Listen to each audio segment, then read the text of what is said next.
안녕하십니까. 지금 11시 현재 방송 녹화하는 게 11시 20분인데 11시 현재 그 투표율이요. 아주 이제 그 희망적이고 상당히 그 고무적입니다. 전국 11시 기준으로는 이제 그 18.3입니다. 18.3. 근데 그 중요한 거는 이제 그 3년 전에 대선하고 비교하는데 3년 전에 16.0. 그러니까 이제 그 11시 기준으로 지난 대선보다 이제 그 2.3%, 2.3이 높습니다.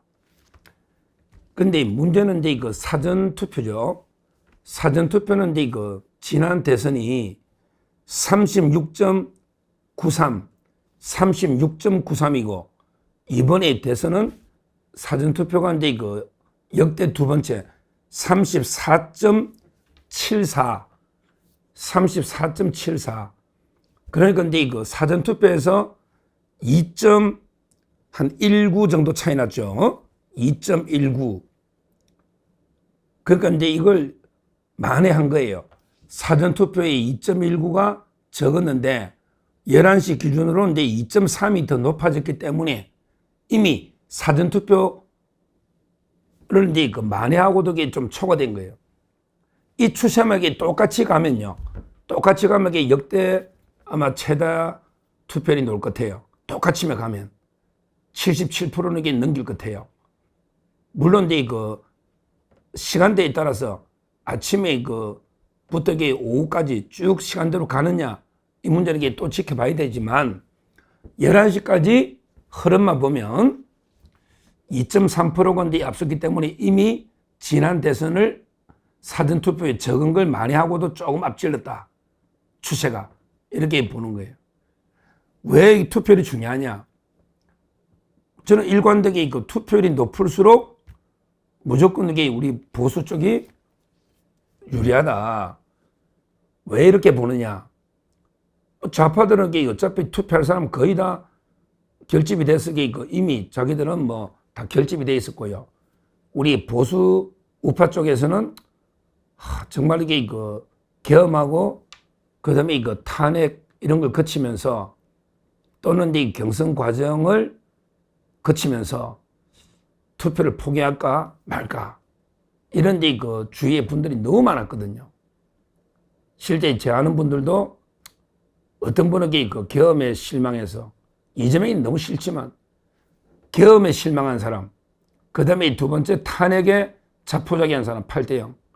그리고 이제 경선 과정에 너무 실망한 사람들, 홍준표 지지자나 한동훈, 한덕수까지 이런 식으로 경선, 탄핵, 계엄을 거치면서 너무 이제 포기하기도 하고 이런 또는 정치 모든 게 그냥 혐오, 모든 게 다 싫다. 뭐 이런 투표 안 하겠다 이런 분이 너무 많았거든요. 이런 분들이 그러니까 좌파들에게 이미 다 투표할 사람이 정해져 있단 말이에요. 이 상태에서 우리가 투표율이 높을수록 기본적으로 자유우파 보수가 많거든요.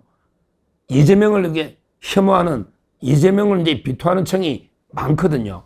따라서 이제 투표율은 무조건 높을수록 우리 자유파 보수 김문수에게 유리하다. 이렇게 전부 저도 그래 보고요. 계속 그래 방송했고 대부분의 아마 압도적인 여론조사 전문가들도 다 저처럼 이렇게 보고 있습니다. 그래서 이 투표율이 아주 중요한 겁니다. 그리고 이제 그 다음 중요한 게 지역별 투표율이죠. 지역별. 왜 그러냐면 이게 아무래도 대구, 경북, 부산, 경남, 영남이 김문수 후보 쪽으로 올 수밖에 없어요. 그거는 이제 뭐 어쩔 수 없습니다. 투표 심리상. 영남은 이제 보수 자유파로 갈 수밖에 없어요. 이재명을 이렇게 밀어줄 수는 없는 거예요. 우리 총선 때도 봤잖아요. 그러면요, 지역별 투표율이 중요한데 11시 기준으로 보면 이제 대구가 제일 높은 거는 맞아요. 대구가 이제 23.1, 그 다음에 경북이 21.4, 대구 경북이 제일 높고 그 다음에 부산 또 부산도 이제 이거 17.7, 그 다음에 경남이 19.4, 17, 19 이렇게 그 다음 높은 것도 맞아요. 그리고 이제 그 문제는 이제 그 전라도 낮에 전남은 이제 12.5, 전북은 13.2, 그 다음에 광주도 13. 그러니까 이것만 보면 이게 그 전라도보다 대구, 경북, 부산, 경남이 상당히 높은 거는 맞는데 문제는 아직도 이게 저는 2% 부족합니다. 아직도 이게 좀 부족합니다. 왜 그러냐면 이게 그 1시부터는요, 오후에 1시부터는 이제 그 사전투표하고 합산이 되거든요. 근데 이미 전라도는 사전투표가 50%돼 있단 말이에요. 전남 뭐 56, 55 뭐 이런 식으로 50%돼 있단 말이에요. 근데 대구, 경북은 거의 아마 25, 최저 대구 20%돼 있고 부산, 경남이 30% 초에 있기 때문에 합산하면요, 아직도 많이 뒤지고 있는 거죠. 대구가 25 사전투표 합치도 23 해도 지금 11시 기준 보면 아직 약간 50이 약간 안 되거든요. 아직도 50이. 근데 전남은 사전투표만 56이고 거기에 또 지금 현재 12가 있으니 벌써 53에 12하면 65, 전라도는 60%대에 육박하고 있잖아요. 근데 대구는 아직 50% 약간 안 되거든요. 이래서는 안 됩니다. 현재 전라도, 전남, 전북, 광주 합친 게 대구, 경북하고 똑같거든요. 그래서 투표를 최대한의 격차를 줄여야 된다. 항상 조금은 높았어요. 모든 역대선거의 호남은요, 이상하게 뭐 정치 관심도 높을 수 있지만 또 조직 동원이나 아마 사전투표 그렇게 동원 안 하고 56, 55 힘들거든요.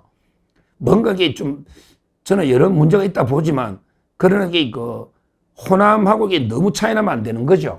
그러니까 호남의 투표율이 저는 한 80 초반 중반까지 갈 수 있다.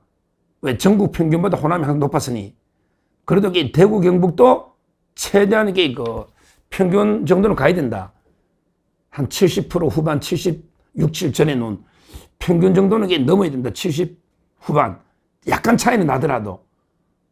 그리고 표 차이도 약간 날 거예요. 호남은 한 80% 중후반으로 이재명 가고, 대구는 한 75에서 80이다. 예를 들어. 이렇게 득표율도 차이 날 수밖에 없어요. 호남만큼 몰표는 안 넣어요. 그렇지만 하나 희망적인 거는 아직도 부산, 경남이 있거든요.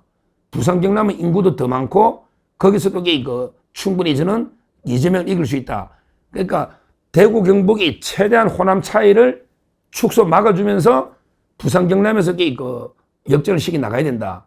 이렇게 저는 봅니다. 왜 그러냐면 수도권은요, 전부 국회의원은 1, 2천 표 차이 나지만 실제적으로 보면 그래 큰 차이 안 날 거예요. 실제. 수도권, 충청도 마찬가지고요. 그 다음에 우리는 오히려 강원이나 이런 데서 좀 더 따와야 된다. 뭐 제주는 약간 불리할 수 있다고 저는 보는데, 호남화돼서. 하여튼 중요한 거는 부산, 경남이 저는 관건이라 봐요. 물론 대구, 경북이 아주 중요하지만, 그러나 부산, 경남이 여론조사는 엇비슷하게 넣어가지고, 그것을 김문수가 불리했던 거예요. 여론조사는.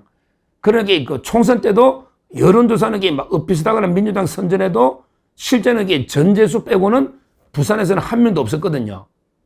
전재수 빼고는. 경남도 마찬가지고요. 저는 가장 기대하는 게 부산, 경남입니다. 여론하고 가장 다르게 놀 수 있다. 여론에서 엇비슷하게 이재명, 김문수가 나오는 바람에 전국적으로 우리가 여론조사는 불리하게 놓았던 거예요, 계속. 근데 실제 득표는 충분히 20% 가까이 저는 이길 수 있다. 그러면 가능하다는. 그래서 지금 제일 중요한 전략 지역은 오히려 제 고향이 부산, 경남이다. 이렇게 본. 대구, 경북은 물론 기본을 받쳐주고요. 이 영남 투표율, 그 다음에 득표율이 제일 중요한 변수다. 이렇게 분석을 합니다.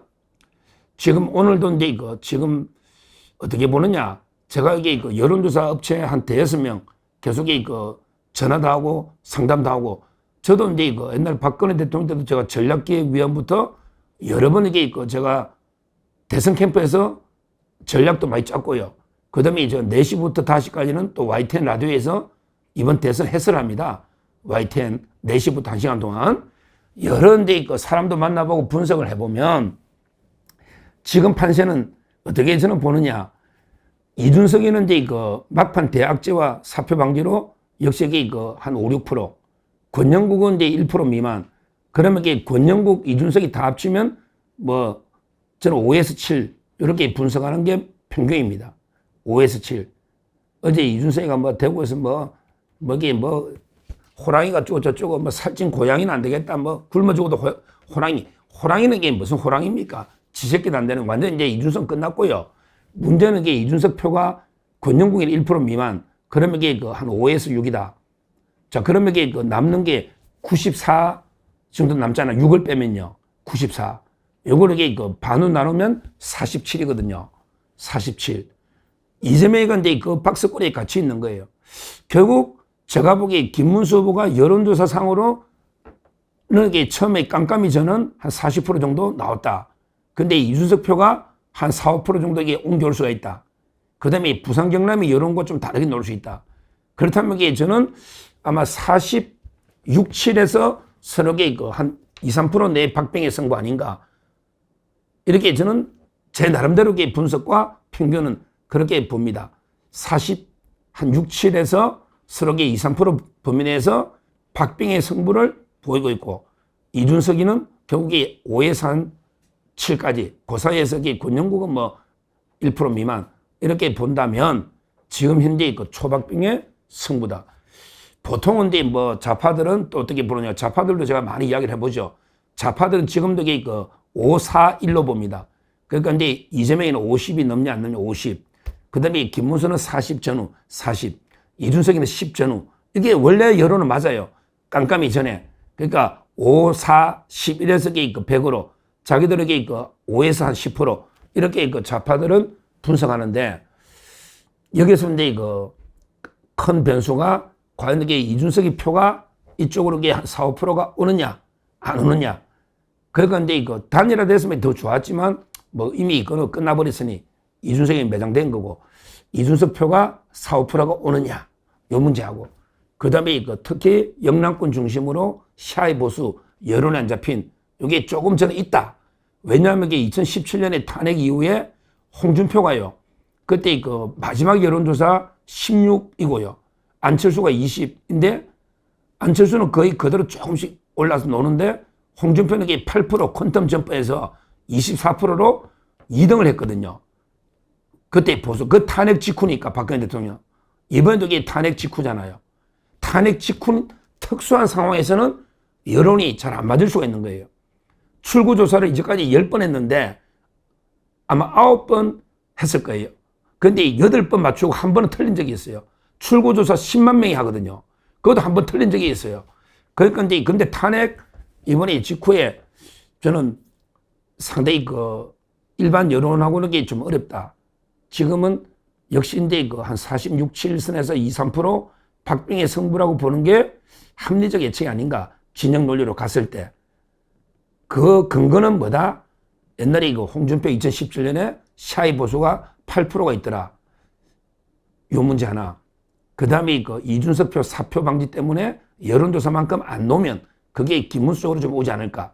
이재명 쪽으로는 안 간다고 보는 거죠. 이준석 표가. 지금 그래 분위기는. 요거 하나. 그 다음에 여론에 보면 영남권의 여론이 아주 엇비슷하게 논단 말이에요. 부산 경남이나 김문수 이재명이가. 근데 설마 그렇게 놓을까? 과연 이게 부산 경남이 그렇게 이재명이가 많이 놓을까? 이거 말이 안 되는 이야기죠. 따라서 이런 데 제가 몇 가지 객관적인 근거를 가지고 분석을 했고요. 하여튼 중요한 거는 11시 현재 투표율은 아주 고무적이다. 우리가 주위에 한 분 한 분, 저도 다 투표하고 지금 방송 왔지만 지금 다 우리 스태프들도 마찬가지입니다. 전부 주위에 투표하러 가라. 항상 말을 물가로만 끌고 가면요. 물을 강제로 먹일 필요는 없어요. 무조건 이게 이재명이 안 찍게 됩니다. 김문수 찍게 됩니다. 따라서 투표장까지 끌고만 가죠. 강제로 누구 찍으라 할 필요도 없어요. 소중한 한 표를 행사만 해달라. 행사만. 그러면 반드시 동료해서 지금 지자체장들 우리 국민이 많잖아요. 누굴 찍으라는 거는 게 지자체장자 불법입니다. 왜? 저희 유튜브하고는 다르기 때문에 SNS는 대동료가. 그러니까 이제 이거 누굴 찍으라는 필요 없어요. 전국에 우리 오세훈 시장부터 모든 광역단체장, 광역의원, 기초의원 모든 게 우리 우파는요. 그냥 투표하러 가자. 소중한 한 표를 행사해라. 한 표는 원자폭탄보다 강하다. 한 표를 행사해야 이재명이 방탄가법 방탄유리 완전히 방탄입법을 박살낼 수 있다. 이걸 이렇게 호소해야 됩니다. 소중한 한 표를 반드시 행사해라. 그래서 이게 우리 주권 침탈, 미래 침탈, 자유 침탈 이런 게 괴물 독재 정권을 막아야 된다. 투표 반드시 해야 된다. 이렇게 독려를 해야 된다. 이렇게 말씀드리고 저 계속 시간 단위로 물론 이제 3시간은 방송 가야 되지만 시간 단위로 한번 투표율 보면서 다시 한번 지역별로 또 전략을 말씀드리도록 하겠습니다. 감사합니다.